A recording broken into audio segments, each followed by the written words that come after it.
Santa Laura Montoya y su lucha contra el demonio y los brujos. Infancia y familia. Laura Montoya Yupegui nació en Jericó, Antioquia, Colombia, el 26 de mayo de 1874. Sus padres, Juan de la Cruz Montoya y Dolores Upegui, eran profundamente cristianos. Recibió el bautismo el mismo día de su nacimiento y le pusieron por nombre María Laura de Jesús. La gran fe de su madre.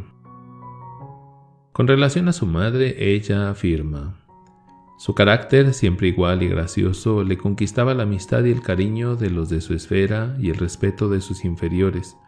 Constante y magnánima en el sufrimiento, enseñó a sus hijos, que fuimos 3, a despreciar lo transitorio y suspirar por lo eterno. Tan seria en sus afectos que jamás recuerdo que nos hubiera besado. Lloró la muerte de mi padre ante el sagrario y en la oscuridad de la noche, durante 20 años. Jamás se le oyó una queja y soportó los rigores de una viudez pobre con fortaleza edificante, tan generosa en el perdón de las injurias, que sobre sus rodillas nos enseñó a amar, orando por el que labró su dolor, haciéndola viuda.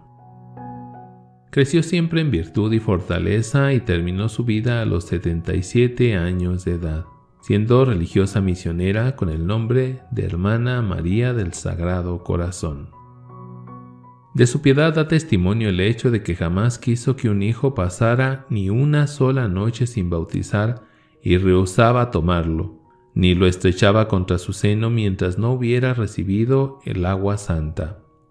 A esta circunstancia debo la felicidad de no haber estado privada del santo bautismo, sino solo 4 horas. Nací a las 8 de la mañana y me bautizaron a las 12 del mismo día. Es la primera gracia con que Dios regaló mi entrada en el mundo. La noche del 26 de mayo de 1874 me encontró ya hija mimada de Dios. Tribulaciones en la infancia. Cuando Laura tenía 2 años murió su padre en la guerra civil por defender los derechos de Dios y los valores de la religión contra los liberales que querían una patria sin Dios y sin religión, y que iban al combate gritando: «¡Muera Cristo! ¡Abajo la religión!». Los liberales ya habían suprimido los conventos en 1861 en Colombia y se lanzaron al combate en 1875 para conquistar el poder. Más tarde, en 1895, estalló de nuevo otra revolución y de 1899 a 1902 estalló otra guerra civil. Todas estas vicisitudes de su patria tuvo que padecerla nuestra santa, que ya vivía en extrema pobreza a causa de la muerte de su padre, sin nadie que proveyera a su madre y sus 3 hijos del sustento diario. Por este motivo, su madre la envió a casa de la abuela para tener menos carga familiar.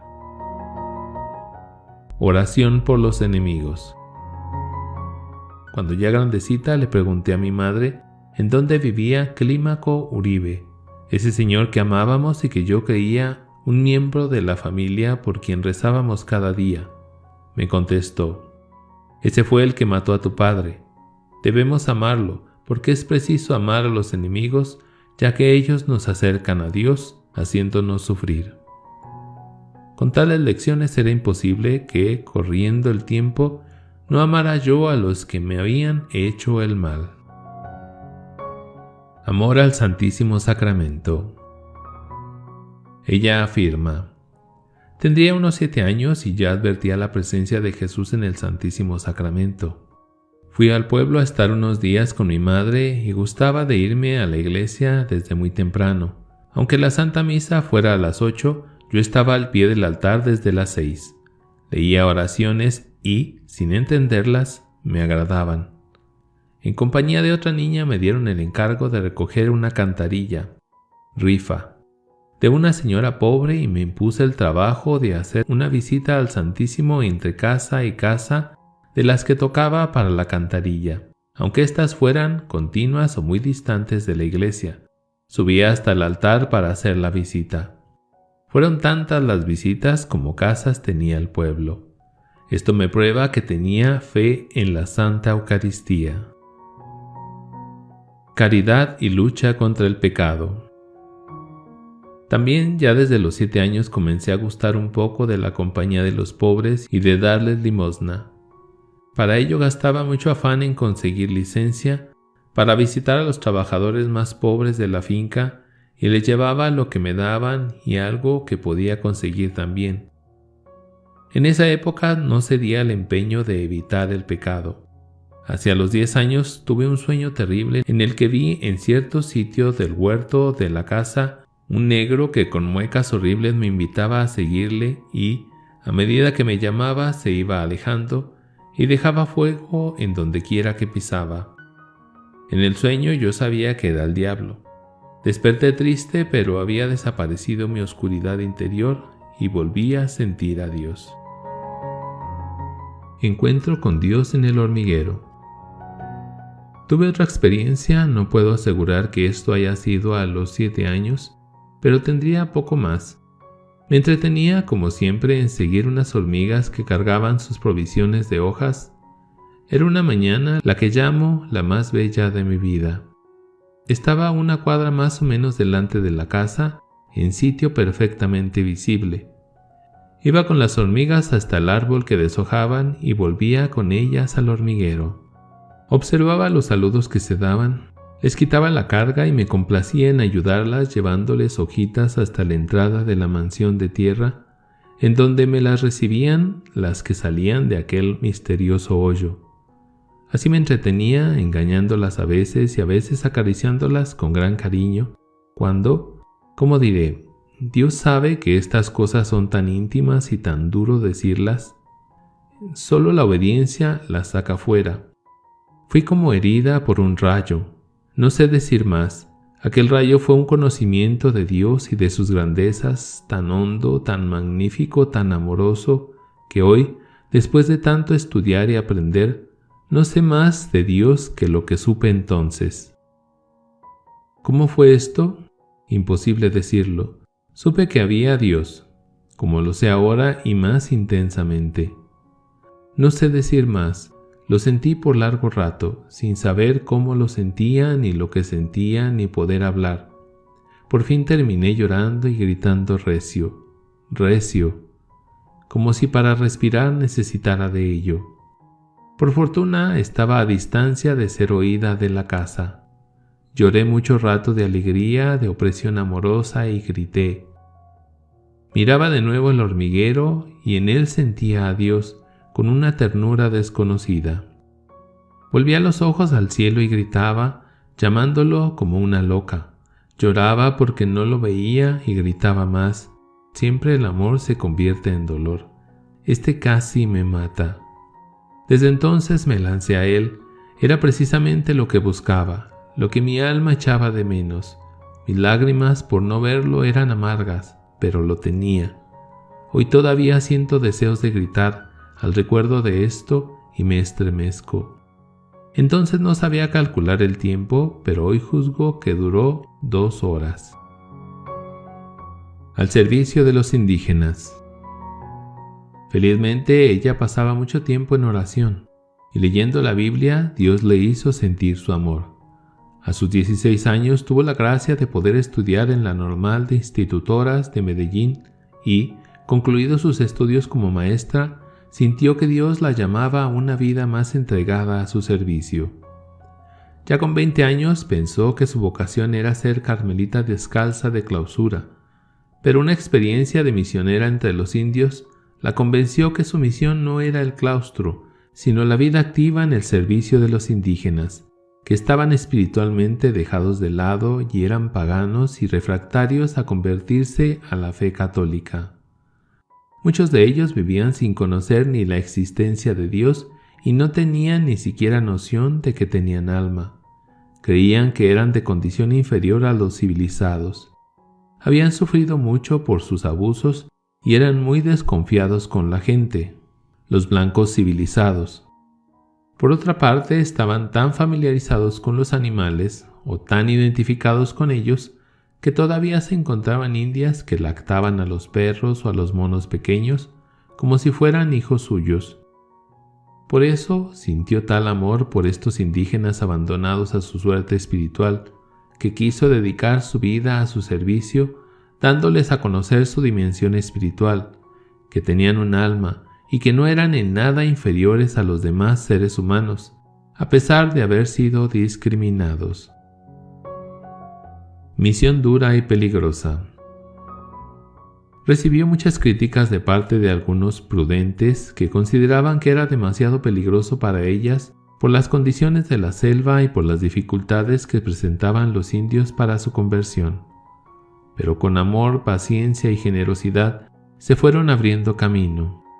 Y lo que no pudieron hacer durante muchos años los hombres misioneros, ellas lo consiguieron con ternura, amor y las bendiciones de Dios. Misioneras de María Inmaculada y Santa Catalina.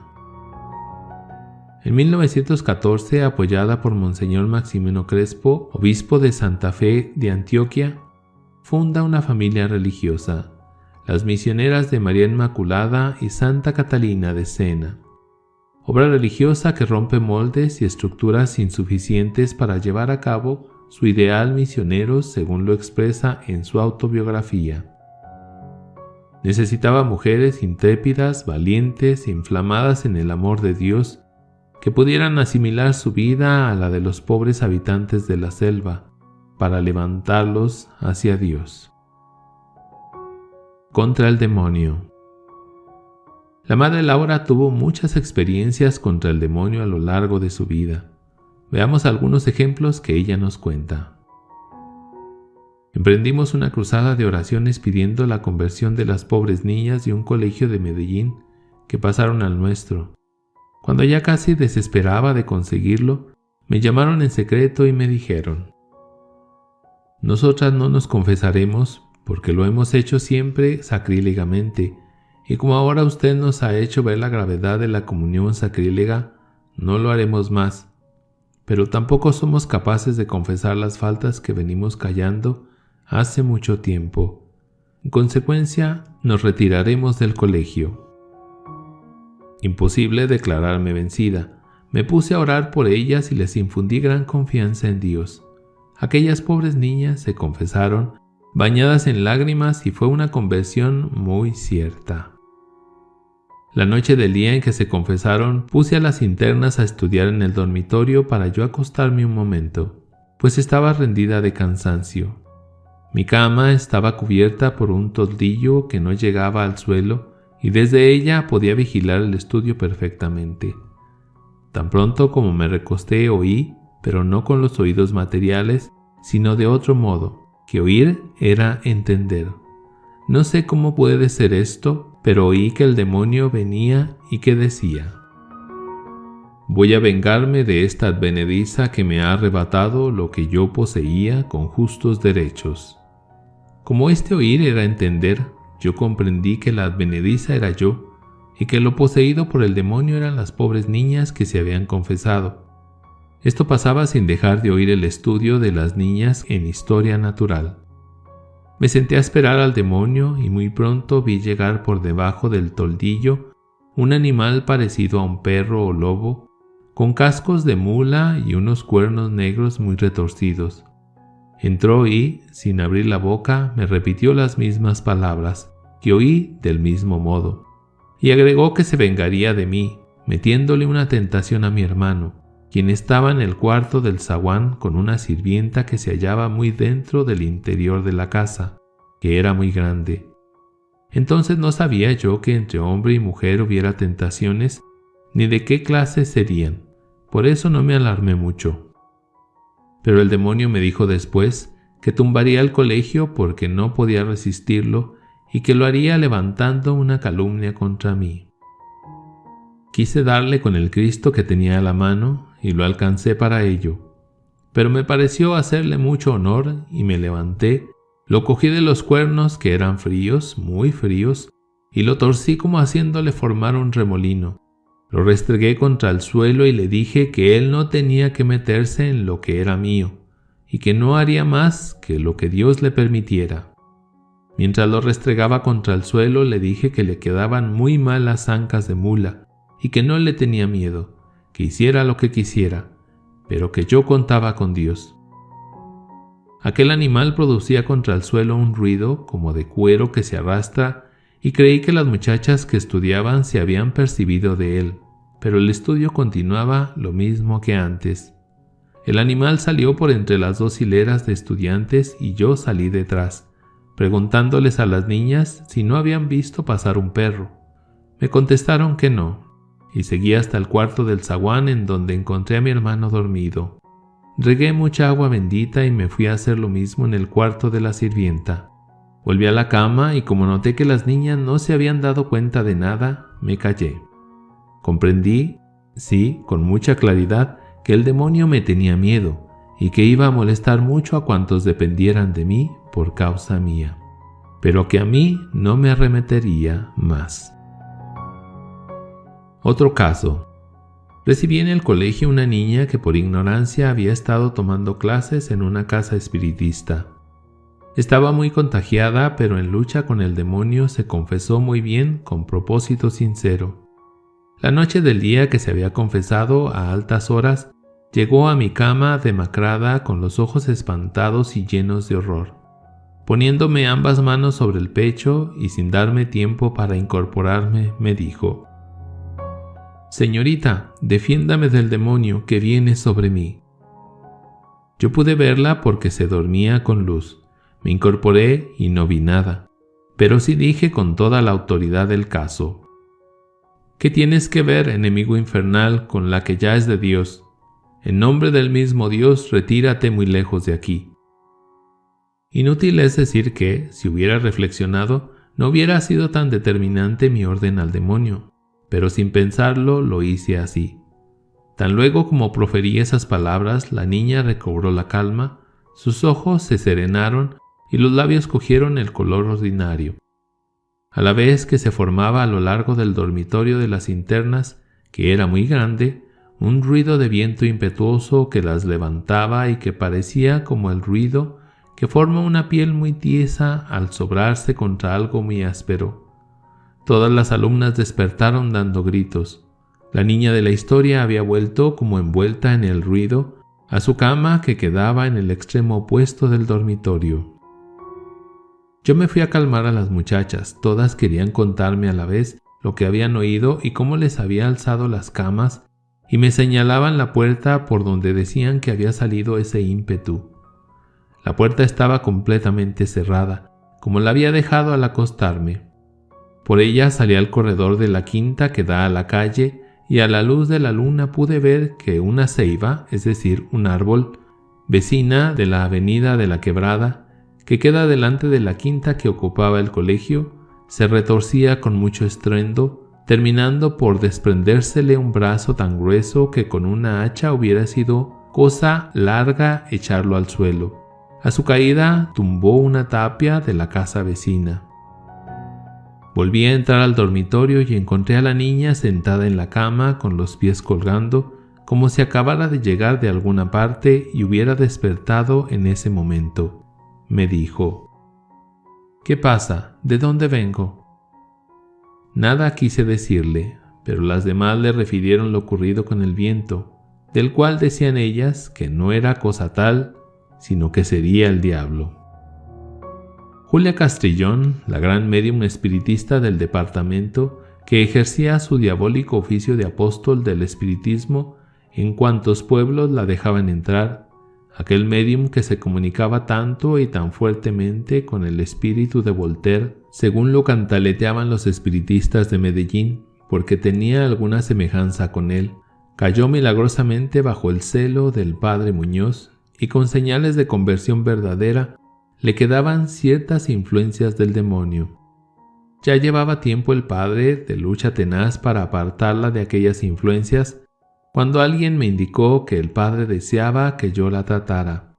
Se me presentó Julia, muy electrizada, a decirme que Voltaire había dicho en el centro espiritista que yo estaba pasando penas inauditas porque en la otra existencia había sido un fraile muy fanático y que así expiaría bien y llegaría a ser un espíritu muy elevado.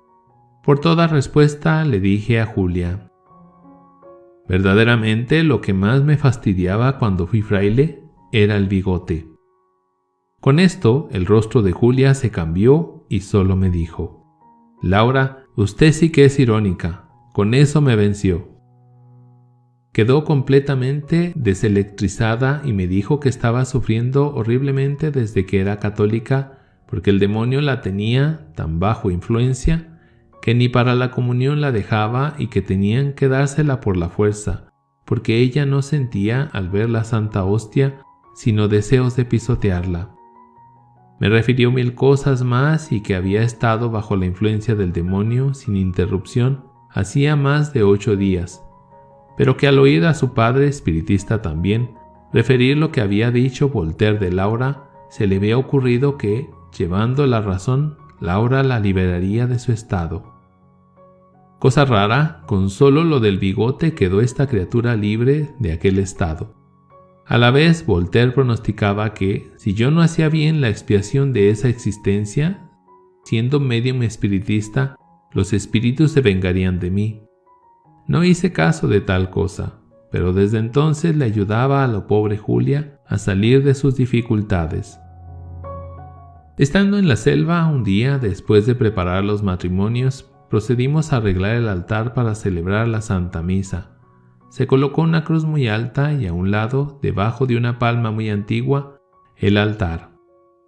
En la cumbre de la palma se puso una bandera blanca con una estampa de la Virgen para darle posesión a la reina de nuestros amores de aquella tierra. Antes de la misa dijo el padre que debía exorcizar a los indios que no habían sido bautizados, a los vientos, a las aguas y aquella tierra que había sido del demonio siempre. Se subió revestido a una piedra y de allí comenzó su tarea de echar al diablo. Los que no creen en las oraciones de la iglesia hubieran estado allí para que hubieran presenciado lo hermoso de aquello y las señales de furia que dio el demonio. Cuando el padre se dirigió a los indios, se produjo entre ellos cierto movimiento raro que denunciaba que sentían alguna fuerza extraña que los invitaba a huir. Hubo que contenerlos. Cuando se dirigió a los vientos, se formaron en el aire unos remolinos que parecían arrancar de cuajo los árboles de alrededor. Al dirigirse a las aguas, éstas bramaban cual si una corriente nueva las empujara. Pasados los exorcismos, todo quedó en la más completa calma. Dios mío, cuánto poder tiene la Iglesia. Contra los brujos. La historia de Savary. La madre Laura nos habla de cómo entre los indios de la selva también hay brujos o jaivanaes, que hacen pacto con el diablo y son los médicos que por medio de él tratan de tener poder sobre los demás y de curar algunas enfermedades. Lo grave de esto es que muchos de ellos están contaminados, aún sin saberlo, con influencias satánicas y dependen de los brujos para muchas cosas, quedando en alguna medida bajo el poder del demonio.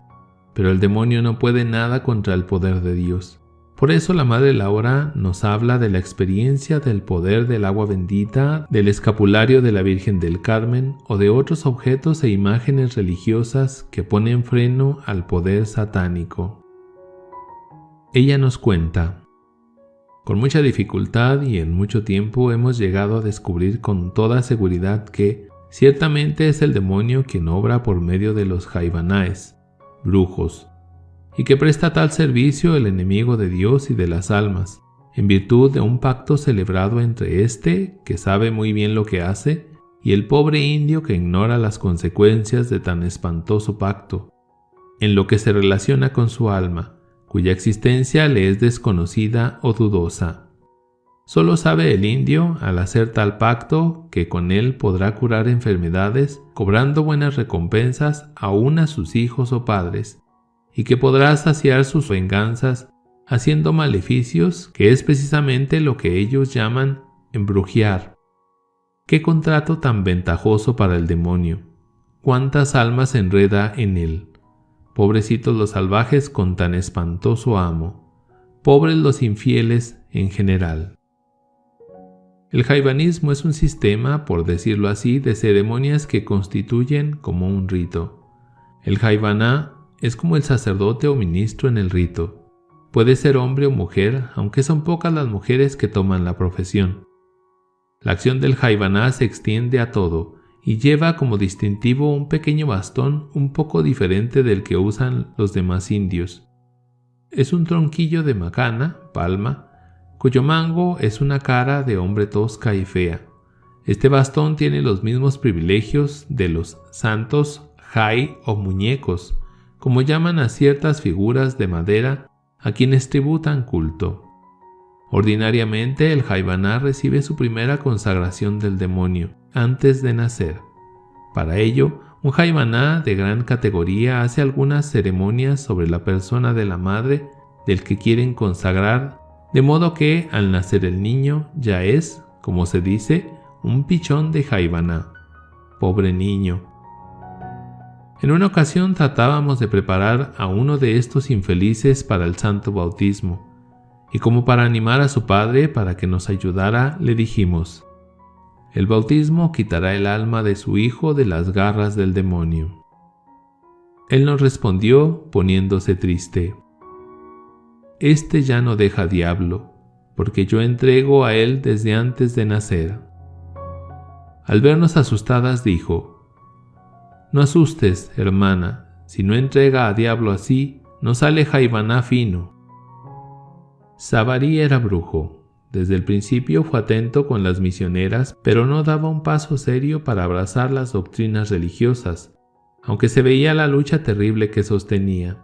Sin duda ninguna, el demonio, con quien estaba comprometido en su profesión de jaibaná, le sostenía la lucha que debió ser terrible, puesto que frecuentemente se le veía triste, sobre todo después de oír explicaciones relativas a la vida y la pasión de Jesucristo. Alguna vez, con suma discreción, por temor de avergonzarlo, le pregunté por el motivo de su tristeza, prometiéndole suma reserva con los demás. Él, dándome una mirada de tristeza y amor, me dijo: nosotros es muy malo, y Jesucristo es muy querido para nosotros. Esto es, yo soy muy malo y Jesucristo me quiere mucho. Esto motivaba su tristeza. Vi una vez más que Dios se impone a todos los corazones con sus influencias de amor y que solo quien cierra su corazón no las recibe. En otra ocasión el padre Elías, en conferencia privada con él, le habló algo de la pasión de Jesús y dice el padre con gracia que le vio caer una lágrima tan grande como un pan. Todo lo religioso lo conmovía, sobre todo la Sagrada Comunión le inspiraba los más ardientes deseos, traducidos en propósitos de enmienda para poderla recibir. Pero el pobre Savary estaba enredadísimo en asuntos y costumbres que lo alejaban de la Sagrada Comunión. Tampoco dejaba de asistir a las enseñanzas de las hermanas. Frecuentemente, después de las enseñanzas, permanecía ratos en silencio contemplando el cuadro de la Santísima Virgen. ¿Qué hace allí, Savary?, le preguntaba la hermana. «Es que esta es tan bonita», respondía, como apenado de que le observaran su amor y sin darse mucha cuenta de lo que sentía. Permitió Dios que las dificultades que se presentaban para recibir los sacramentos se dieran por haberse encontrado la nulidad de un matrimonio que había contraído hacía muchos años, llevado de la mala costumbre que antes había de hacerles recibir algunos sacramentos, halagados por regalos, y sin que ellos conocieran las obligaciones que contraían, ni estuvieran ligados a la Iglesia por ninguna relación obligatoria. Tal circunstancia le abrió el camino de arreglar su vida y me puso a mí en la necesidad de hablarle claro acerca del jaivanismo, que le presentaba obstáculo grave para la Sagrada Comunión y con el cual no contaba él. Aproveché pues la reunión de los indios de Chontaduro, habida con motivo de la fiesta anual de Navidad, para darles enseñanza general acerca del jaivanismo. Durante la enseñanza todas las miradas se clavaron en Savary, que estaba agachado, y en otro jaivana de menos prestigio que se encontraba allí. Cuando terminé, Indalecio, el jefe de la tribu, me dijo: «Madre, todo indio atiende tu palabra, y con diablo no quiere amigo, pero palito siempre tiene que dejar». Esto es, que había comprendido la enseñanza y que no querían continuar siendo amigos del demonio, que los Jaivanaes debían entregar los jai o muñecos que les sirven para recetar supersticiosamente. Savari guardó silencio. Todos los indios se fueron y él solo permaneció casi todo el día en un rincón del saloncito que hace de capilla, ora agachado y triste, ora mirando con insistencia el cuadro de la Virgen. Las hermanas inútilmente trataron de sacarlo de aquel lugar. «Aquí está bueno, hermana, deja que yo quiere hablar con madre», pero no puede porque da tristeza. Por la tarde salió callado y se fue para su bollo muy arropado en su burubá. Nosotras redoblamos aquella noche, como es natural, nuestras oraciones en favor de aquel pobre que sostenía tan dura lucha con el demonio. Al día siguiente llegó, cariajado, silencioso, y me dijo: «Anoche no durmió nada yo». «¿Por qué?», le pregunté. Como quien se deshace de una carga, me dijo: «Yo no puede tener cuentas con enemigo de Dios. No puede mi alma perder y yo tiene mucho jai, muñecos». ¿Y no se siente con fuerza de abandonar el jaivanismo? «Sí, madre», me replicó. «Dios me ayuda. Yo quiero entregar los jai, pero quiero que vayas a mi casa». Se lo prometí y al día siguiente, desde que llegué al bollo, salió al cercado con todos sus jai atados en un solo manojo y me los entregó en medio de las lágrimas de sus hijos y de la ancianita madre que decía entre sollozos: «Ya se muere, mi hijo su bastón entrega, ya no cura». Al recibírselos le dije: «¿Queda muy triste?». «No, descanso, madre». Me contestó mirando al cielo como quien da gracias y luego añadió: «Dios todo ayuda». 2 días después vinieron a llevarlo a curar un enfermo que ofrecía pagarle muy bien, y contestó que ya no volvieran a contar con él para esas cosas, que gastaran el dinero en otra cosa, que él jamás se lo ganaría perdiendo su alma. Un mes después hizo su primera comunión con un fervor especial, y cuando le pido un poco de discreción delante de los demás indios para que no lo persigan, me dice: «No hagas presión, madre, que yo no tengo miedo, y Dios me ayuda». Su madre ha enfermado de pena y él dice: «Loca está mi mamá, si piensa que yo vuelvo a tener cuentas con el diablo». Historia de la misericordia de Dios en un alma. La autobiografía de la madre Laura Montoya, llamada Historia de la misericordia de Dios en un alma, es su obra cumbre, libro de confidencias íntimas, experiencia de sus angustias, desolaciones e ideales, vibraciones de su alma al contacto con la divinidad, vivencias de su lucha titánica para llevar a cabo su vocación misionera. Allí muestra su pedagogía del amor. Pedagogía acomodada a la mente del indígena, que le permite adentrarse en la cultura y el corazón del indio y del negro americanos. Últimos años de vida. Esta infatigable misionera pasó 9 años en silla de ruedas, sin dejar su apostolado de la palabra y de la pluma. Después de una larga y penosa agonía, murió en Medellín el 21 de octubre de 1949. A su muerte dejó extendida su congregación de misioneras en 90 casas distribuidas en 3 países, con 467 religiosas. En la actualidad trabajan en 19 países de América, África y Europa. Beatificación y canonización. La madre Laura Montoya fue beatificada el 25 de abril de 2004 por el Papa Juan Pablo II y fue canonizada el 12 de mayo de 2013 por el Papa Francisco.